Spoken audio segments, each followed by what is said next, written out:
Hello. Take two. Take two. I could edit that out. I just not used to doing this. Maybe we should leave it in. All right. Okay. Lights, camera, action. All right.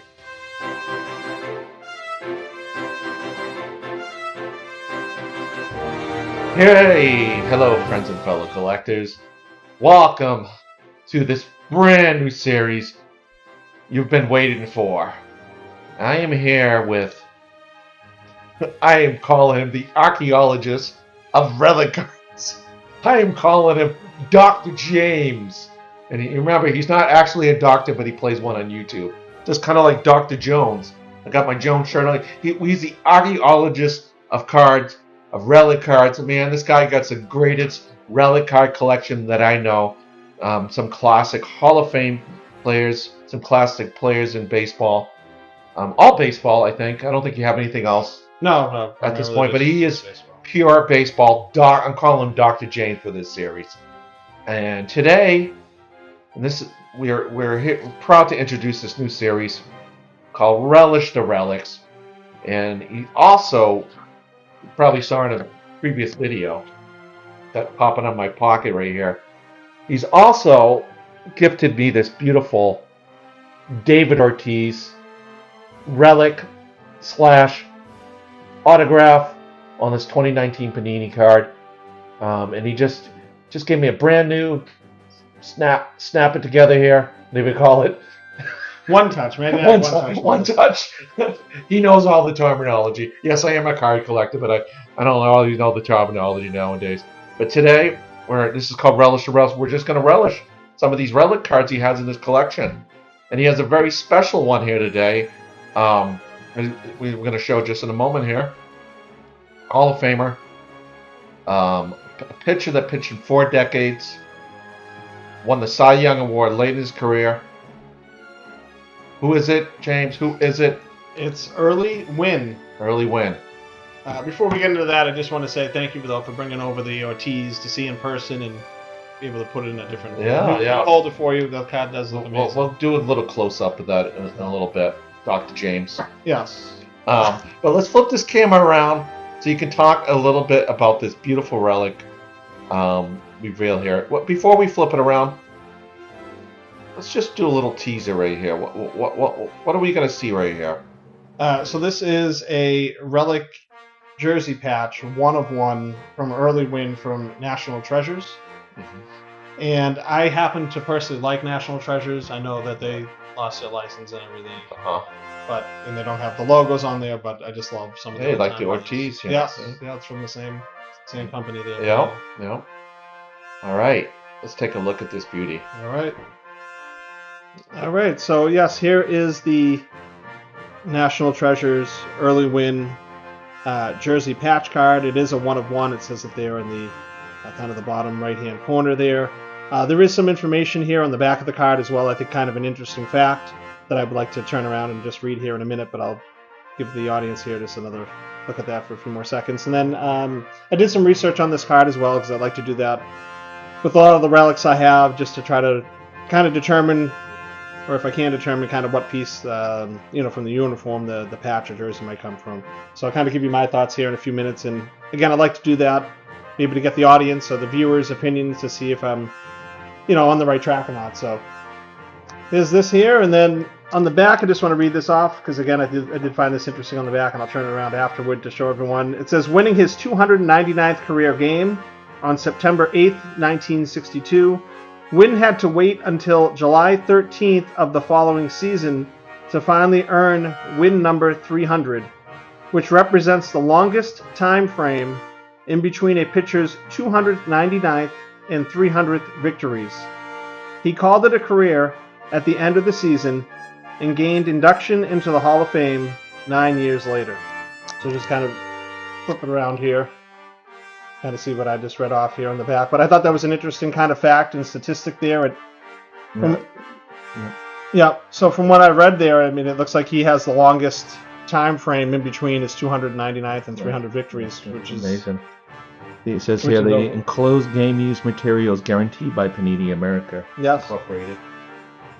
So again, this is why I do like Panini, just because I think they do have some interesting and some cool relics here. And I'm not sure if everyone can see here. It does say Cleveland, so he did play on multiple teams. I think he had a couple stints with Cleveland. He played for the Chicago White Sox as well, but then he also played for the Washington Senators back in the day. And even though it says Cleveland, I do not believe that this relic piece is from an Indians jersey at all, even though it does say Cleveland on it. After some research, I do believe it is from his Washington Senators jersey back in the day. And if I could slide this in here, again, I just looked online, and you can kind of see that the black and white flannel. This is the front of the uniform, and I'm going to tell you where I think this jersey patch is from. So this is the front, just to give everyone a chance to see that. But I actually think the relic is from the back of his uniform. I don't know if everyone can see here. But I believe the patch is actually from a part of his one. So just kind of bring this back into frame. Before we're to flip it around, you can kind of see the one. And if I bring this up, I think it's from the very tip of his one. Cool. It's very, very similar in just the kind of the shape of it. I think it's. This is why I call you Dr. James. And again, I'm not 100% certain, but this is just. I love the research you do, and I love the These are just the investigation there. Yes, this is just my thoughts, and again, I'd love to hear. What years do you think he? When did he play for Washington? Do you remember? I think it was very early on in his career. I think he might have started with 39. 39, I think, is when he started. So I think it was very early on in his career. It's probably a 40s jersey. Is probably my guess. Yeah. But again, I'd love to hear from the viewers just to see if you think that I'm on the right track or not. But it looks very similar to the tip of the one. So this would be the only piece from that uniform, the 101. It is a 101, yes. Now, or I don't know for that uniform, right. But they did make with the set. They did make plate cards. They have like different parallels for plate cards, like they have magenta and yellow and black. So I've never seen one of those. Maybe they did use another patch from his jersey number in those as well. But this is the only one I have seen of this. That's a nice wool uniform. You imagine playing one of those? Yeah. In the hot summer days. Summer days, the wool uniforms. But that is so cool. And let's just put Big Poppy next to him. Just to see a couple relics here. See, I told you I'll do a close up of the Big Poppy again. But anyways, thank you, James. And I'm going to show you something special here. In honor of this episode, I made a little purchase myself off of eBay. Because, I didn't do this for everything we're going to show. But I actually purchased Early Win autograph with Cleveland. I love it. James was making a comment about those early autographs. They're so welly written. You don't see that nowadays. But yeah, I love it how you can see every single letter of the autograph. And it has a little talk about. Should I share this as well? Oh, yeah, absolutely. With Burly Early Win, every ball game was a war. He holds the major league mark by pitching 23 seasons. During this period, he won an even 300 games for Washington, Cleveland, and the Chicago White Sox. He was a 20-game winner on 5 occasions, earning ERA and strikeout laurels. He won the Cy Young Award in 1959 at the age of 39.